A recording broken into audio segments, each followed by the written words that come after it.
Good day, everyone. So, again, my name is JD, and this is the last lesson that we're going to talk about for the field study one.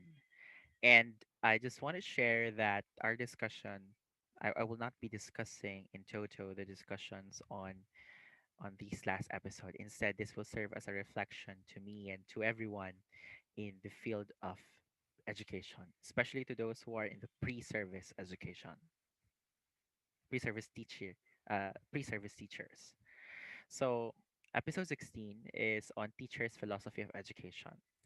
We are all beneficiaries of rich philosophical heritage passed on to us by the great thinkers of the past and the great thinkers of the present as well. Now, there are foundations of education that I'm sure you're all aware and you've taken. There are major philosophical thoughts such as idealism, realism, and pragmatism.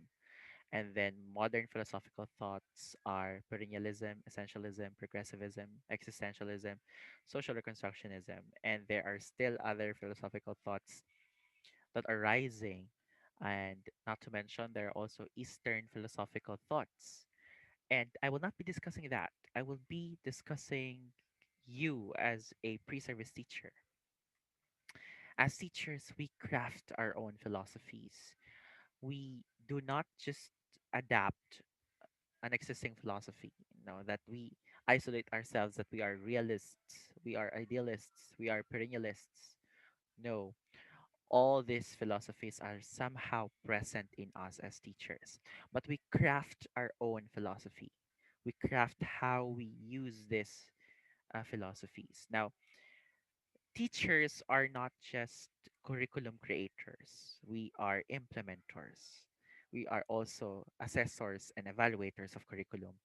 But as implementers of curriculum, this is largely affected by our teaching philosophies. Again, teachers are the end users of the curriculum. Its effectivity is largely dependent on the philosophy of a teacher. There are teachers that other students would say that teacher is not teaching, he or she just keeps on giving activities. But what if that is his or her teaching philosophy? That he or she wants you to have a discovery learning approach by his or her teaching philosophy. No? So you cannot blame a teacher through that. That's somehow related to what we call as the academic freedom.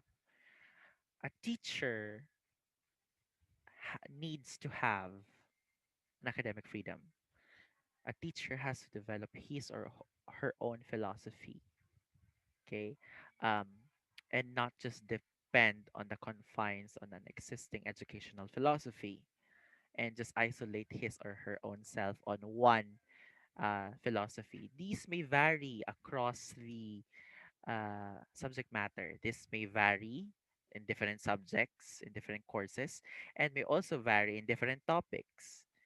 Sometimes this certain philosophy is more effective in this uh, certain topic, but is not effective on a different topic. So, as teachers, we craft our own philosophies. As pre service teachers, do not pressure yourselves to find your teaching philosophy immediately. Sometimes, when you step inside the school, you'd actually know if you belong in that school, if the philosophy of that school is somehow aligned with your philosophy, with your dominant educational philosophy. But um, do not pressure too much yourself to find your own philosophy because we craft it. Some teachers find it in just one, two, three. Some even finds it in just 30, 40 years of service before they finally discover their core as teaching, as their teaching philosophy or educational philosophy. As teachers, we are often asked, what is your educational philosophy? What do you think is your most dominant educational philosophy? That question is not something that I want to answer. I also do not want you to answer that now. To those who are listening, that are teachers and educators, um, some of you might agree or disagree that teaching philosophy is very important.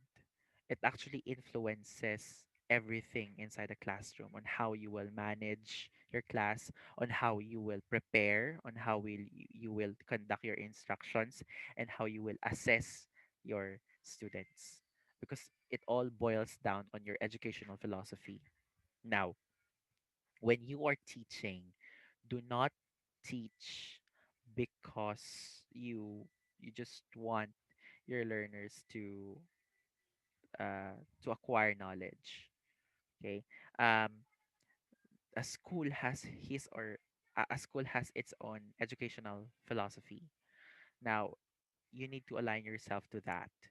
If your philosophy is not aligned to that school, some of you again might agree or disagree. Might as well you need to find a school that is aligned with your philosophy, because it would be very, very difficult for you to challenge an existing institution that has its own strong philosophy, especially if that institution is already seasoned or centuries. But remember that in teaching, we do not just promote knowledge, cognitive manner. We want to promote uh, psychomotor skills and effectively. The values of becoming a teacher is not the values of becoming a teacher is not only um, dependent on our on what on how we teach it. It's actually largely affected by your teaching philosophy. So this question, what is your teaching philosophy, this is a question I want you to answer when you are ready to answer it. So I want to wrap up the field study one on this end, because there's still a field study two. And in field study one, this is actually an overview of a life of a teacher in a theoretical manner. Okay, but somehow it has to be practical because the field study is actually a practical course. But due to the call of pandemic, I only have to give you an overview in a theoretical manner.